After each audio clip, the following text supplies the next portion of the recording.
네, 시청자 여러분 안녕하십니까. 충북 시사토론창의 구본상입니다. 그야말로 무더운 여름을 한창 지나고 있습니다. 건강들 하신지 모르겠습니다. 우리나라뿐 아니라 영국에서는 올여름 기온이 40도를 넘어가면서 그야말로 에어컨 구매 대란이 벌어졌고요. 가까운 일본에서도 열사병 보험까지 등장할 정도로 그야말로 불볕더위가 전 세계를 휩쓸고 있습니다. 자, 충북 시사토론창 오늘 순서에서는 그야말로 이 무더운 여름을 어떻게 날 수 있는지, 또 개개인은 어떻게 해야 할지, 특별히 폭염에 취약한 계층들의 폭염 피해를 줄이는 방법에 대해서도 함께 고민해 보도록 하겠습니다. 자, 오늘 토론 나와주신 네 분을 여러분께 소개를 해드리죠.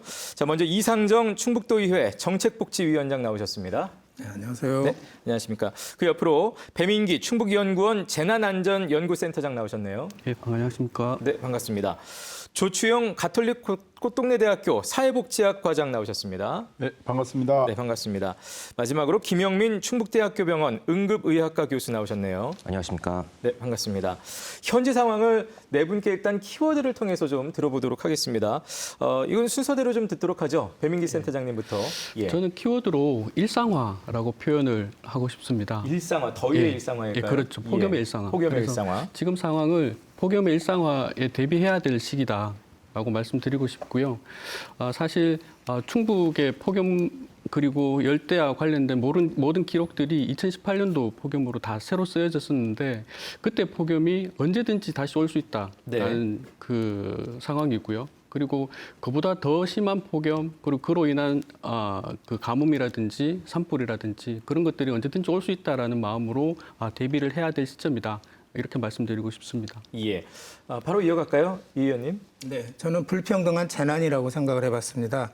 폭염의 수준이 상당히 심각해지고 있고 또 구조적이기 때문에 이건 재난으로 보는 게 맞다라고 생각을 했고요.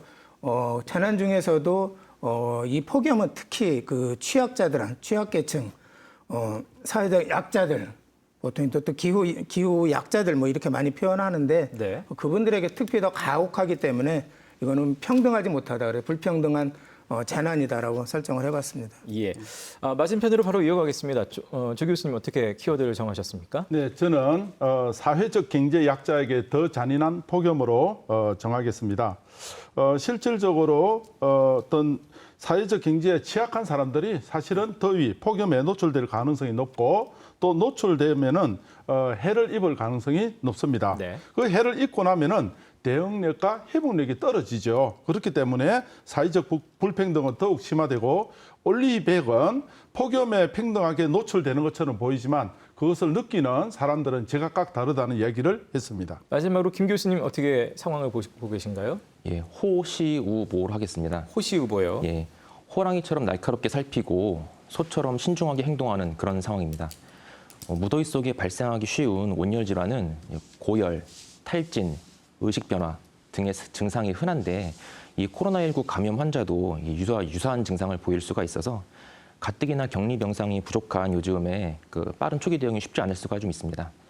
무더운 계절에 숨은 감염자를 찾아내고 그 빠른 처치를 해야 하는 저희 입장에서 골라봤습니다. 네, 자 각각의 상황에서 좀 이제 바라보고 계신 관점들을 표현해 주셨는데요. 일단 우리 충북의 현재 상황부터 살펴보겠습니다. 너무 긴 세월은 말고요. 최근에 한 3년에서 5년 정도로 좀 좁혀서 충북의 폭염 상황은 어떤지 이건 이 의원님께 먼저 좀 부탁을 드릴까요? 예. 일단 우선 여름의 길이가 길어지고 있습니다. 과거보다 현재 한 여름이 117일 정도 돼가지고요. 자료상으로 보면 19일 정도 충북의 여름이 좀 길어지고 있는 것으로 이렇게 되어 있습니다. 예.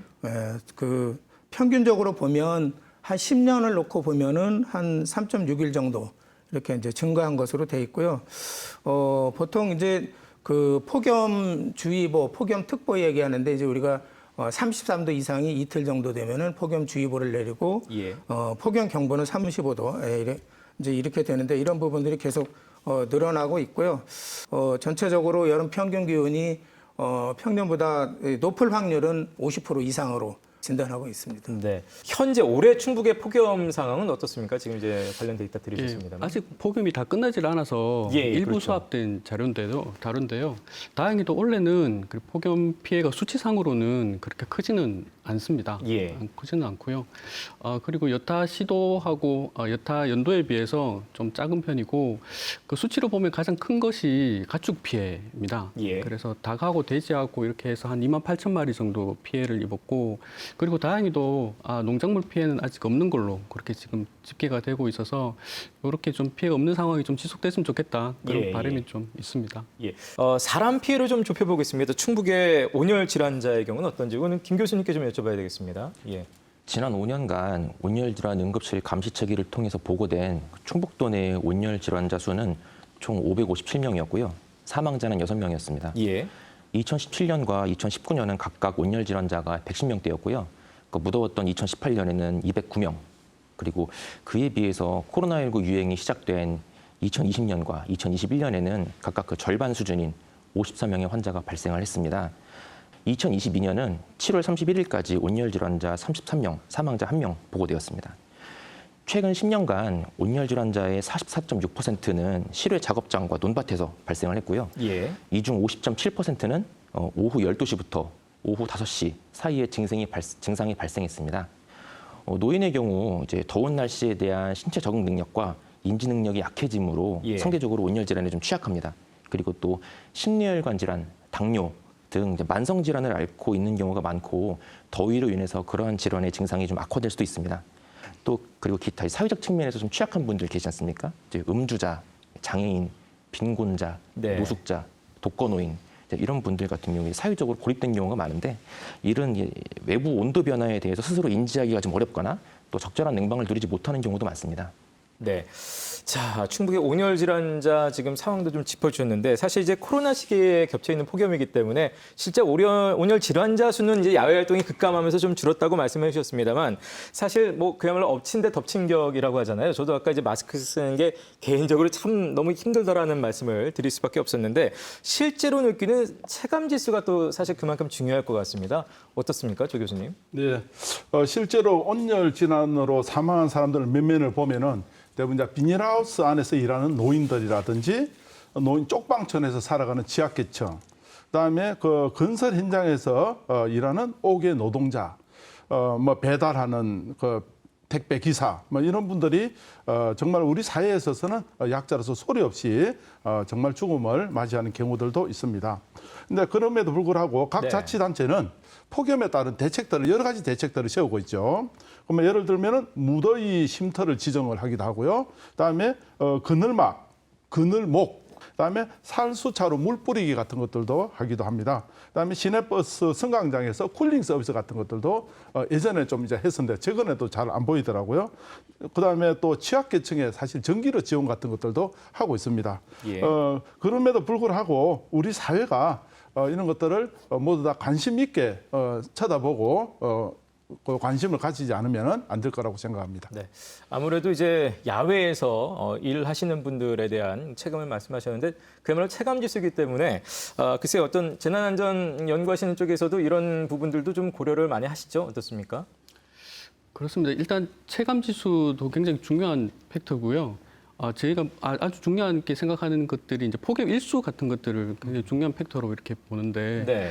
사실은 아까 2018년도 말씀하셨었는데 그때가 충북의 평균으로 해서 36일 정도가 예. 폭염 일수였습니다. 근데 그 18년을 제외하고는 평균적으로 한 열흘 정도밖에 안 됐었던 거거든요. 예. 그렇다 보니까 워낙 이렇게 폭염이 사실 열흘 정도만 되면 그 해를 넘어가는데 조금만 이렇게 좀 참아도 넘어갈 수 있다 정도 수준이 되는데 네. 36일 동안 지속된다는 거는 그게 견딜 수 있는 수준을 넘어서는 그런 것들이거든요. 예. 그래서 그런 부분들이 아까 영국 사례도 말씀하셨다시피 언제든지 저희한테 이제 올 수 있는 그런 상황이 지금 되니까 더 심각하다 이렇게 말씀드릴 수 있을 것 같습니다. 문제는 이제 그런 게 어느 해에 닥쳐올지를 또 전혀 모른다는 거죠. 모른다는 게 모른다는 역시 거죠. 예, 문제일 것 같습니다. 어떻게 주변에 이제 뭐 시민들 만나보실 때 더위에 대한 체감하시는 부분들 어느 정도라고 느끼시는지요, 이 의원님?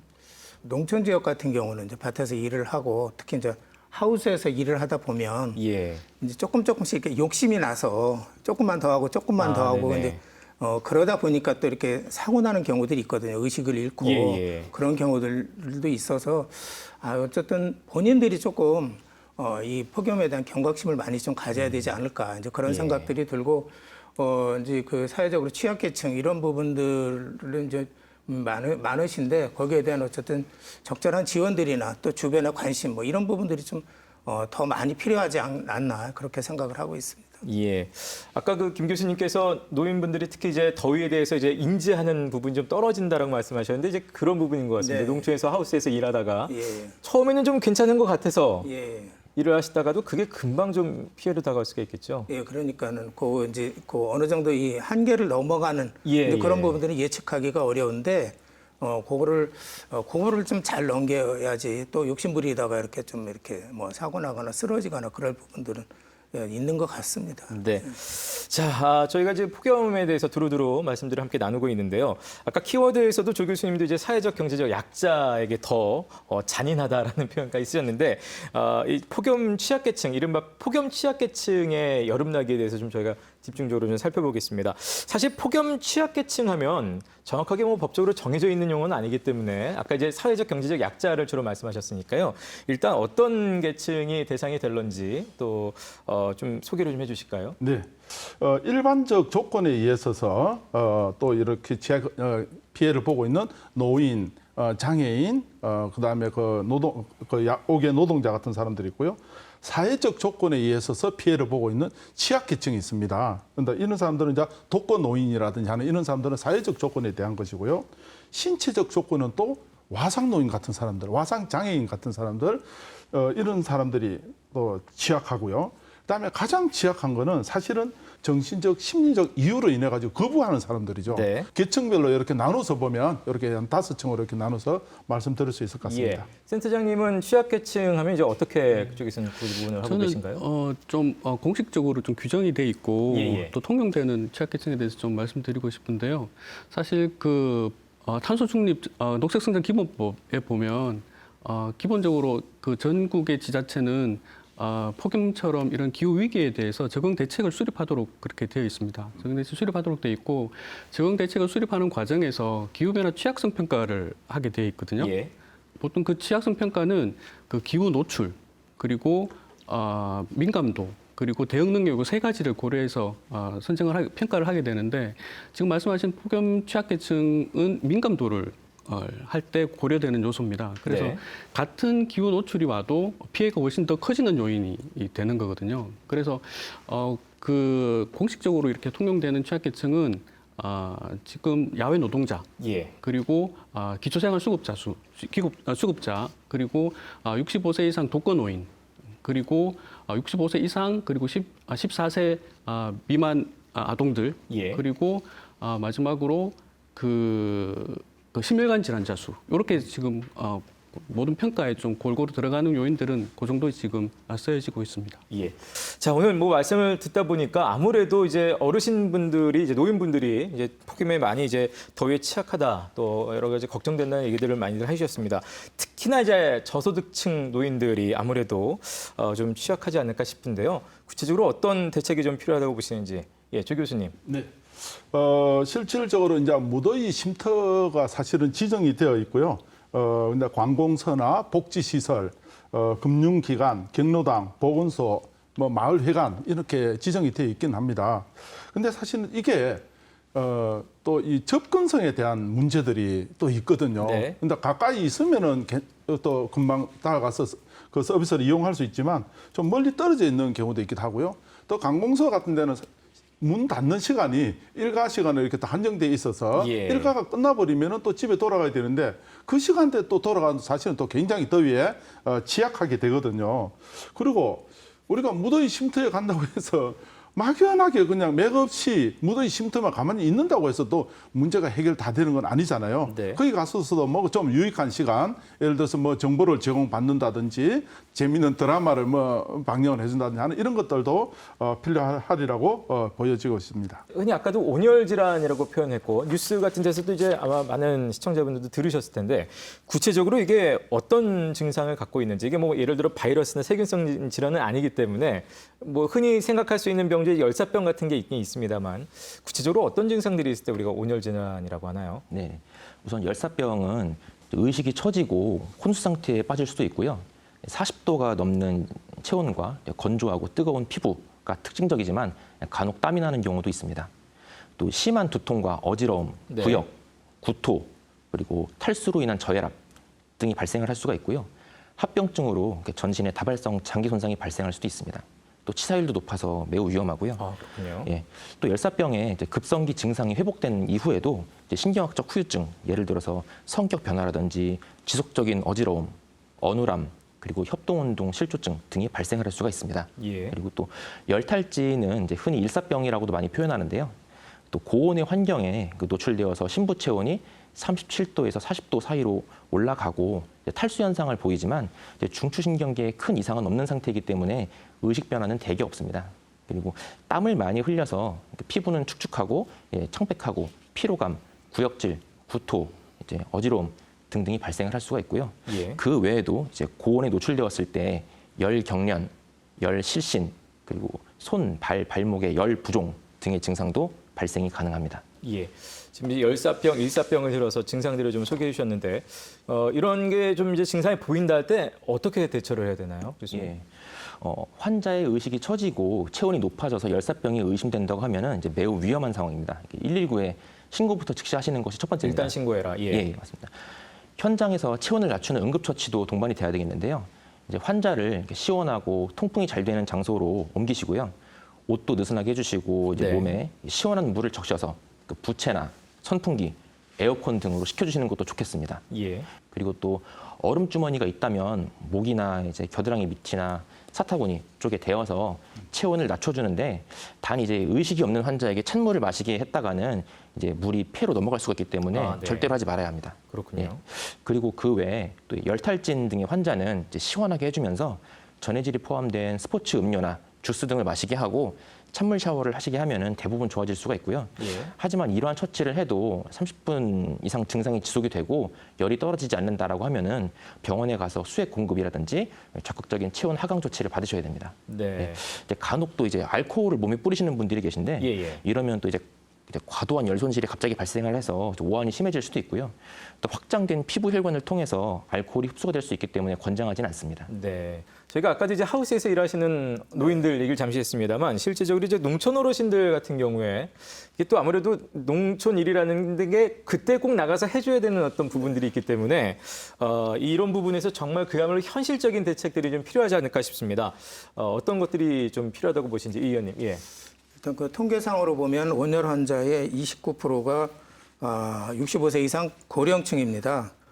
근데 우리 이제 충북은 아쉽게도 대부분의 시군이 이제 초고령 사회로 진입했습니다. 초고령 사회는 65세 이상의 노인이 20%를 넘을 때 초고령 사회라고 하는데요.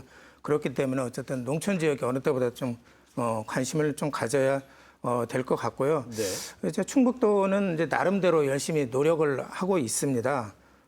그래서 그 충북도가 이제 폭염 취약계층에 대한 대책, 주요 대책을 보면은 일단 무더위 쉼터를 2,816개 지정을 해서요. 예. 뭐 경로당이라든지 복지관, 또 관공서, 복지시설, 또 종교시설, 금융기관 이렇게 지정을 해놔서 가능한 이제 이제 폭염일 때 이제 우리 주민들이 들어가서 이제 활용할 수 있게 이제 그렇게 하고요. 네. 그리고 폭염에 대비해서 주변에 이렇게 좀 도움을 줄 수 있는 그런 부분들을 재난 도우미로 지정을 해서요. 재난 도우미가 한 2만 4천여 명 이렇게 지정을 했습니다.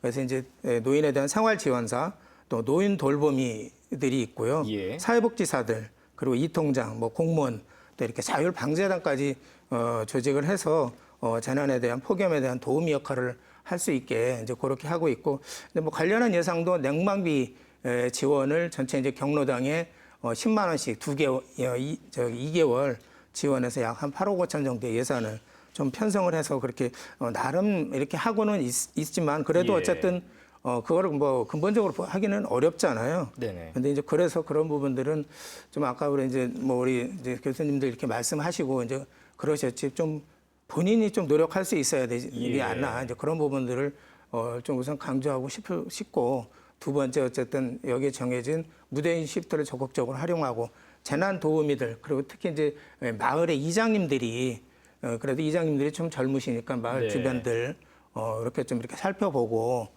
그렇게 해서 폭염에 가장 뜨거운 뭐 한 12시부터 2시, 3시까지는 좀 일을 안 하게 하는 것, 유도하게 하는 것, 이제 그런 부분들이 좀 필요할까 좀 생각이 듭니다. 현실적으로 좀 이장님들이 아무래도 왜냐하면 지금 아까 무더위 쉼터 몇 개 있다고 말씀하셨어도 결국 나 일한다고 거기를 안 가버리시면 이제 그렇죠. 뭐 소용이 없는 거기 때문에 아까 조 교수님은 이제 무더위 쉼터가 있어도 이제 그 안에서 그야말로 현실적으로 갔을 때 뭐 그늘만 있는 공간이어서는 뭐 가겠느냐 이런 말씀도 하셨거든요. 예. 네, 실질적으로 그렇기도 하죠. 근데 특히나 이제 농촌 노인들 같은 경우는 네. 이 농사 일이라고 하는 거는 계절이 따르는 거거든요. 예, 그 예.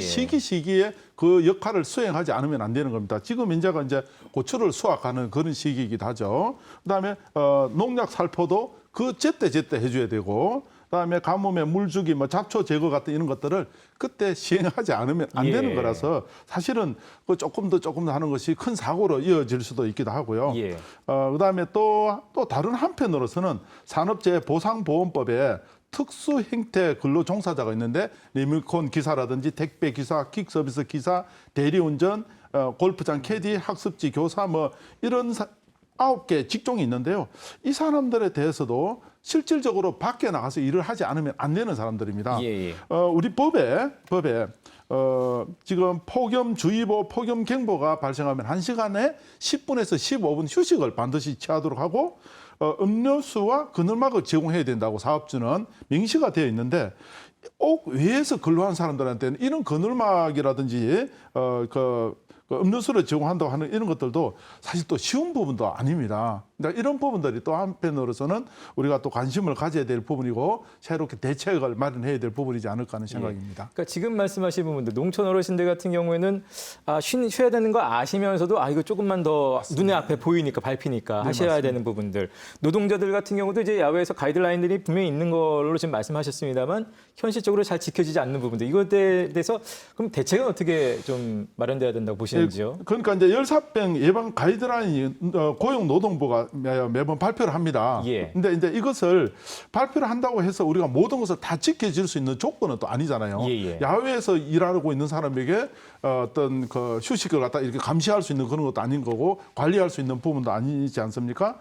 결국은 이제 우리 부분들에 대해서는 개인 스스로가 또 예. 해야 될 말하자면 이제 자본주의의 가장 중요한 사적 자치의 원리죠. 개인이 주의를 하고 잘 관리해야 될 책임들도 상당히 분명히 있다고 있다. 봅니다. 예. 센터장님은 어떠세요? 지금 이제 야외 노동자들 분명히 가이드라인은 있잖아요, 그렇죠? 예. 예. 사실 건설 노동자의 폭염 대책이 폭염 대책 중에서는 가장 핵심적인 부분 중에 하나고 그렇겠군요. 한두 해만의 문제가 아니었거든요. 예. 근데 누구나 다 원인을 알고 있고 해법도 알고 있는데 사실 제대로 다 지키지 않고 있고 어떤 경우에 보면 위험성을 뻔히 알면서도 이렇게 방치하는 경우도 있기 때문에 예. 사실 좀 심각한 문제입니다. 그래서 사실 그 제도가 있는데도 불구하고 그 제도가 잘 지켜지지 않는다는 거는 그 현실을 제대로 반영하지 못한 제도이다라고 저는 생각을 하고요.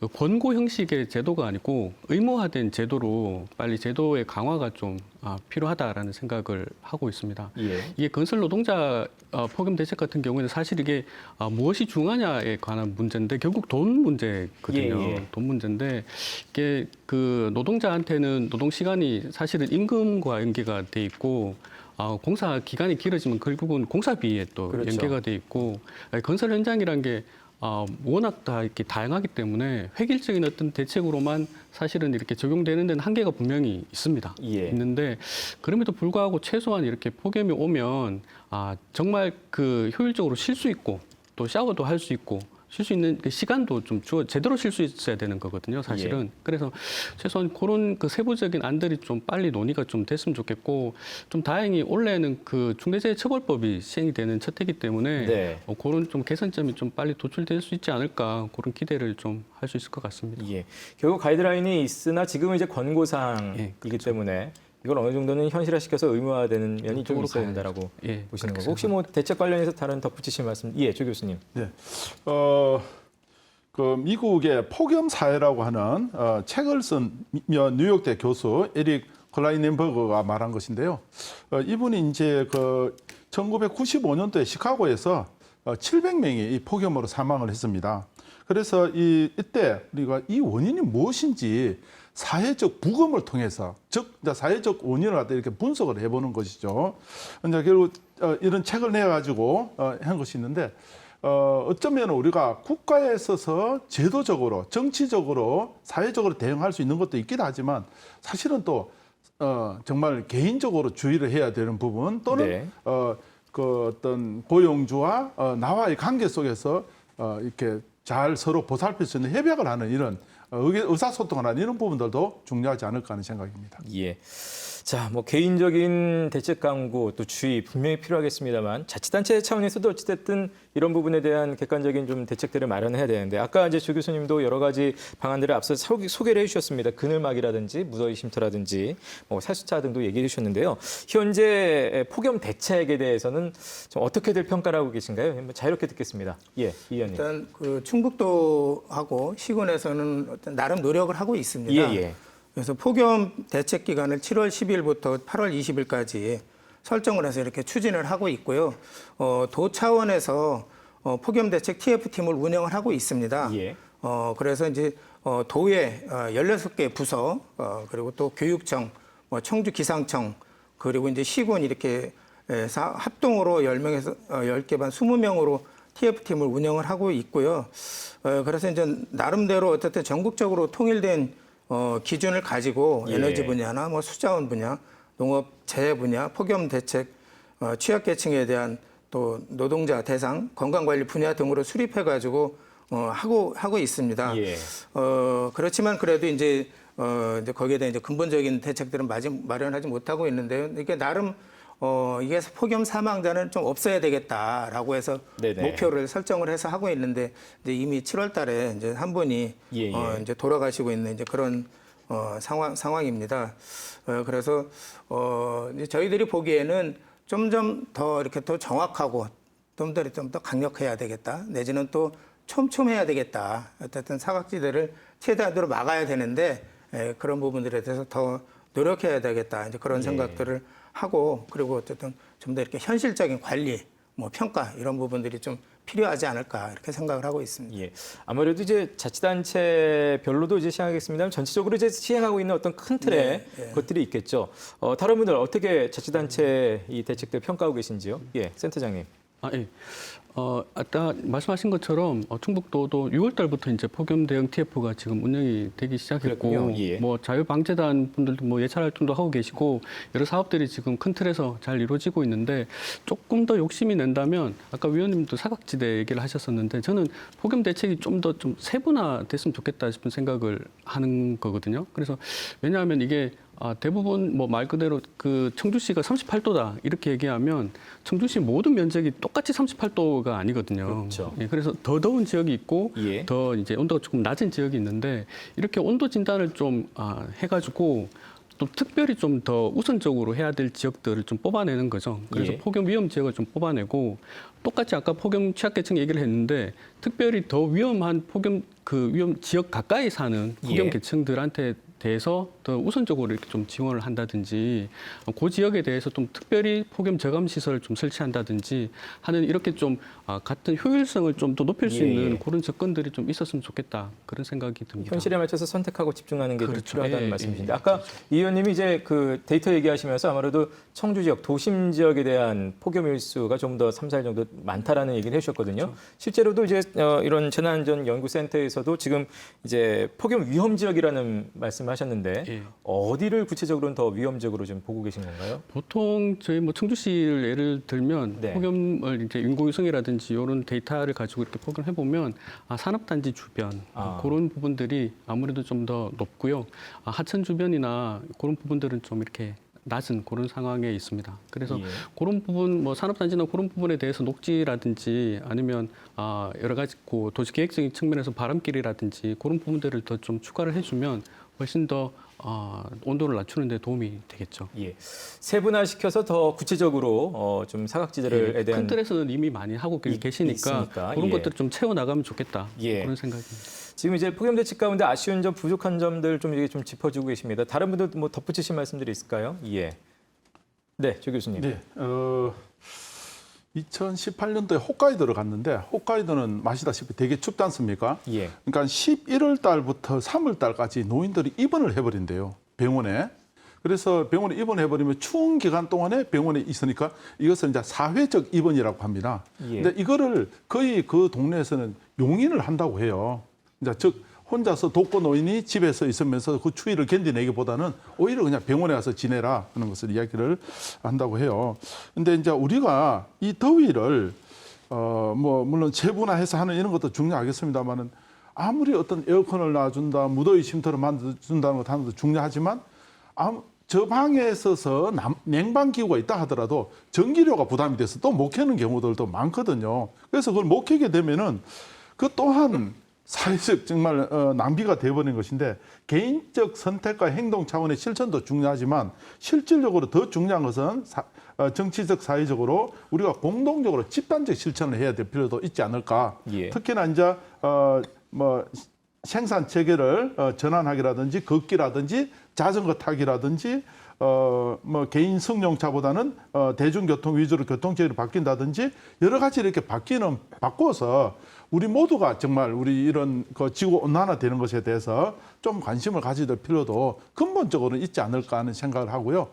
우리 자치단체 입장에서 본다면은 정말 그 나무 한 그루가 에어컨 하나보다도 훨씬 더 효과가 있다고 하죠. 그 더위를 이겨내는 데는 그런 어떤 그 노력 같은 것들도 같이 필요하지 않을까 하는 생각을 합니다. 자, 저희가 뭐 지금 조 교수님한테 이제 홋카이도 사례를 들었습니다만 분명 다른 자치단체 중에서도 이제 전국적으로 통일된 어떤 움직임 외에 특별히 이제 폭염 대책 관련해서 좀 특출난 아이디어를 또 내는 곳도 있을 것 같아요. 벤치마킹 하고 싶은 사례가 혹시 다른 지자체 중에 있을까요? 어떻습니까? 예. 네, 저희들이 이렇게 좀 그 검색을 해보고 이렇게 확인을 해봤는데 그 서울시 용산구에서는 이제 관내 호텔을 빌려가지고 열대야 안전 쉼터로 예. 운영하더라고요. 그래서 조금 부럽기도 했다는 생각들이 좀 들었고요. 이런 건 어떻게 보면 홋카이도의 그 저기 예. 사회적 입원하고도 비슷한 어떤 그 수준으로 볼 수도 있겠습니다. 예. 그리고 이제 서울시 같은 경우는 공원이나 역 주변 그 도심지에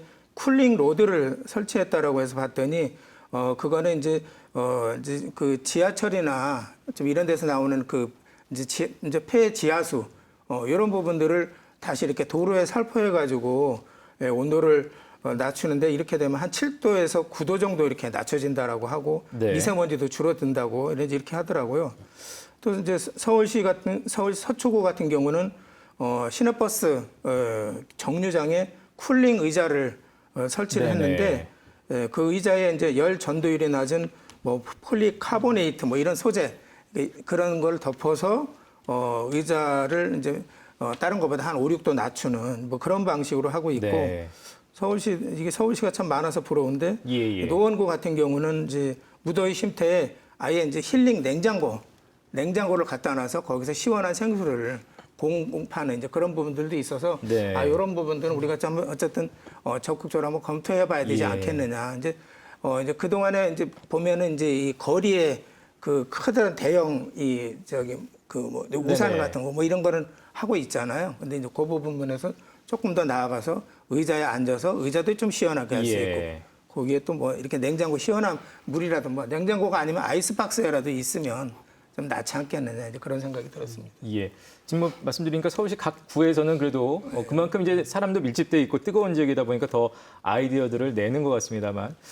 예. 서울시 얘기를 하셔서 옆에 생각이 나는 게 서울시는 사실 2015년부터 에너지복지 시민기금이라는 거를 운영을 하거든요. 그래서 그게 이제 시민들하고 기업들한테 기금을 좀 이렇게 받아서 기금을 조성해서 이제 에너지 취약계층을 대상으로 해서 아까 말씀하셨던 주거 환경을 개선하는 그런 사업이라든지 네. 냉난방 용품을 지원하던 사업이라든지 그런 부분을 하는데 그런 그 사회적인 역할을 좀 만들어가는 부분도 굉장히 중요하다라는 생각이 조금 들고요. 아까 쿨링 폭하고 그렇게 말씀하셨었는데 예, 그런 예. 것도 굉장히 좋은 지적이라고 저는 생각을 합니다. 예. 보통 폭염 대책은 그 비구조적 대책하고 구조적 대책 두 개로 나누는데 비구조적 대책이 이제 찾아가는 폭염 취약계층 이런 것들을 대비하는 사업들을 얘기를 하고요. 네. 저희 충북도에서는 지금 말씀하셨 그 구조적 대책이 조금은 부족한 편입니다. 그래서 예. 아까 쿨링 포구라든지 클린 로드라든지 아니면 쿨링 루프라든지 네. 그런 것들도 좀 적재적소에 좀 많이 적극적으로 좀 예. 설치를 했으면 좋겠고요.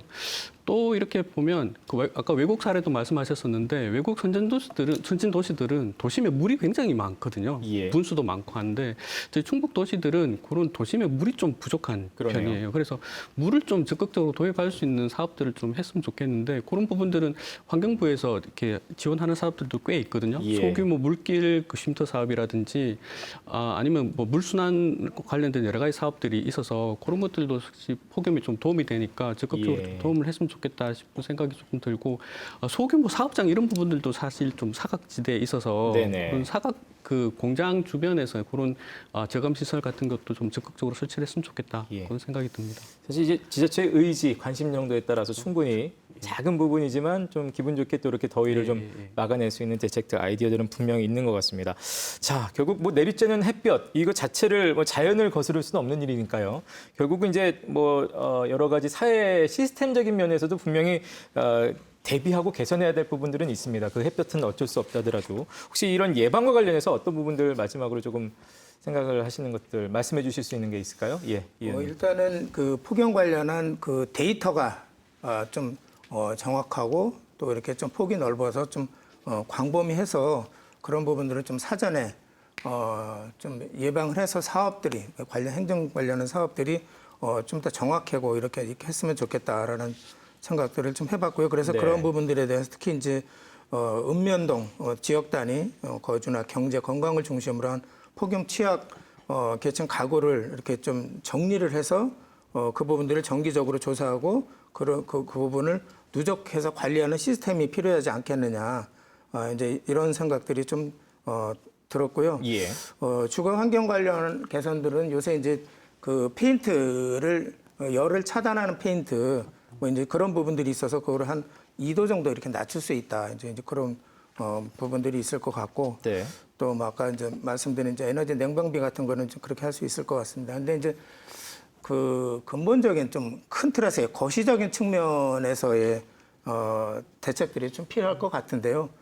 이 부분은 뭐 폭염의 원인이 폭염이 심해지는 원인은 결국은 이제 기후 위기이지 않습니까? 그래서 그 기후 위기를 어떻게 그 대응할 것인지 또 지역사회하고 자치단체 그리고 국가적인 차원에서 대응할 것인지 이런 부분들이 대단히 필요하다라고 보고요. 이제 그런 부분들은 국가적으로 또 그 지자체에서 추진하고 있는데 탄소 중립 이제 정책들 탄소를 어떻게 줄여 나갈 것인가 하는 그런 그 저감적인 정책들을 좀 광범위하게 해야 되고 그런 부분들에서는 우리 시민들께서도 그 쓰레기 줄이기 또 그 일회용 플라스틱 줄이기 그리고 뭐 미세먼지 관련한 그 이제 대책들 네. 뭐 쓰레기 줄이기 뭐 이제 이런 부분들이 좀 구조적으로 필요할 것 같고 근본적으로는 어쨌든 탄소 중립을 어떻게 실현해 갈 것인가 이런 예. 부분들이 가장 좀 중요한 것 같습니다. 예. 조 교수님. 네. 예. 뭐 지금 우리가 에너지 전기료를 지원한다고 하더라도 그걸 냉방기를 안 켜면 아무 도움이 안 되는 것인데요. 실질적으로 한국 에너지 재단에 있어서 창호 교체 같은 이런 사업들을 하고 있거든요. 근데 우리 뭐 일반 시민들은 잘 모릅니다. 근데 그런 부분에 있어서 좀 적극적인 그런 대책이 필요하다고 보여지고요. 지금 현재 올 여름까지가 각 시군구에서 지역사회 보장 계획을 지금 수립 중에 있습니다. 저도 여기저기서 그 사업을 하고 있는데 무더위에 대한 얘기들은 별로 하지는 않아요. 예. 근데 이제 실질적으로 우리가 당장 눈앞에 다가오는 다른 어떤 현안 때문에 그런 것들이 뒷전은 미뤄지고 있는 것인데 따져보면은 이 기후야말로 우리 모두에게 다 해당이 되는 것이지 않을까 하는 생각이고요. 이런 데 대해서 우리가 좀 과감하게 정책을 세워야 되지 않을까 하는 생각입니다. 예. 자, 오늘 폭염 주제로 해서 네 분과 함께 말씀 나눴습니다. 자, 이제 마지막으로 혹시 못다 하신 말씀, 마무리 말씀 드리면서 마칠까 하는데요. 김영민 교수님부터 좀 듣겠습니다. 예. 예. 온열 질환에 취약한 환경에 계신 분들께서 어려움을 겪으시면 병원의 의료진들이 담당하여 잘 치료해 드리도록 하겠습니다. 하지만 말씀드렸다시피 이제 의식 변화를 동반한 열사병의 경우에는 급성기 증상이 회복되는 이후에도 신경학적 후유증이 발생할 수 있기 때문에 예방과 신속한 신고 그리고 빠른 병원 방문이 무엇보다 중요합니다. 기상청에서 제공하는 열 지수, 더위 체감 지수를 활용하여서 휴식 시간을 조정하시고 무더위의 여러 건강 수칙을 잘 지켜주시기를 부탁드립니다. 네, 배민기 센터장님. 예. 저는 아까 그 개인 역할을 굉장히 강조 많이 하셨었는데 저는 조금 다른 시각입니다. 보통 폭염을 그 소리 없는 살인자 이렇게 얘기를 하는데 저는 한편으로는 자살처럼 사회적 타살의 그 성격을 분명히 가지고 있다라고 생각을 하거든요. 네. 그 폭염 피해자는 사실 폭염의 위험을 알면서도 이제 밖으로 나갈 수밖에 없는 그런 상황에 내몰리는 경우가 굉장히 많은데 예전 같은 경우는 그걸 거의 대부분 개인의 탓이다 이렇게 봤습니다. 개인의 탓으로 봤는데 사실은 그게 같이 살아가는 저희 그리고 사회에 어떻게 보면 그 선량한 가해자의 입장에 있는 거거든요. 그래서 앞으로는 이 충북도가 그 폭염에 대해서 사회적 책임을 좀 더 가지고 이게 폭염 피해자를 좀 보담아 줄 수 있는 그런 성숙한 사회가 됐으면 좋겠다. 그런 생각을 좀 해봤습니다. 네. 조추영 교수님. 네. 중앙 및 지방 정부에 대해서 적극적인 대책이 필요한데 폭염 재난에 대한 장기적인 계획이 좀 필요하다고 봅니다. 특히 도시 계획에 의한 담장 허물기, 가로수 심기, 바람길 확보. 그러니까 대구가 우리나라에 대해서는 이제 굉장히 그런 정책들을 잘 취했다고 보고요. 이런 부분에 대해서도 우리가 좀 적극적으로 도입을 해야 된다고 생각을 하고요. 취약계층을 위해서는 이제 정말 우리가 사회 같이 공동체로서 살아가게 되기 때문에 전기료 지원이라든지 무더위 쉼터 지정 같은 이런 부분들이 좀 편하게 활용할 수 있고 필요에 따라서 우리가 정확한 정보도 얻을 수 있는 유익한 그런 장소로 변모했으면 좋겠습니다. 네. 이상정 의원님. 어쨌든 예방이 최고라고 생각이 되고요. 또 예방에서는 이제 본인들이 내가 설마 하는 네. 이런 부분들을 그 부분을 좀 조심해야 되지 않느냐 이런 생각이 되고요. 어쨌든 이제 저희 차원에서 이렇게 가장 중요한 고민은 근본적으로 어떻게 이 문제를 해결할 것인가라는 이제 그런 부분인데 이제 우리 이제 아나운서께서 처음에 도입 부분에서 말씀하셨지만 지금 유럽 같은 경우 1,500명이 폭염으로 이렇게 사망하고 있거든요. 그 부분은 뭐 유럽이 잘못해서 그런 부분들이 아니라 지구 자체가 뜨거워지고 있는 겁니다. 그래서 이 폭염의 상황은 매년 심각해지고 있고, 이게, 뭐, 언론에 보니까는 지금 이제 안토니오 구테우스 유엔 사무총장이 그런 얘기를 했더라고요. 7월 달에 한 얘기인데, 우리 지금 인류가 집단 자살을 할 것이냐, 아니면 집단 행동을 할 것이냐, 그런 정말 의미심장한 말을 했어요. 그러니까 이게 유엔 차원에서 세계적인 차원에서 이런 이 탄소 배출 문제, 그래서 탄소 중립을 더 이상 배출하지 않는 제로의 상태로 만들어 부분들이 중요하지 않을까 생각이 되고 그런 부분들에서는 우리 도민 여러분께서도 탄소 중립, 그러니까 탄소 배출을 어떻게 줄여 나갈 것인가, 제로화할 것인가라는 이런 부분들에 좀 많은 관심을 가지시는 게 좀 좋지 않겠나 이제 그런 말씀 마지막으로 드리겠습니다. 네. 자, 오늘 토론 함께 해주신 네 분 감사드리겠습니다. 고맙습니다. 네. 감사합니다. 자, 오늘 폭염에 대한 대책들 함께 나눠봤습니다. 사각지대 관련해서 예년보다 더 정교하고 세밀하고 좀 정밀한 대책들 필요해 보이고요. 무엇보다도 우리 도민들도 스스로 주변에 대한 세심한 배려 또 관심 필요해 보입니다. 자, 충북 시사토론창 오늘 순서는 여기서 마치겠습니다. 시청해주신 여러분 고맙습니다.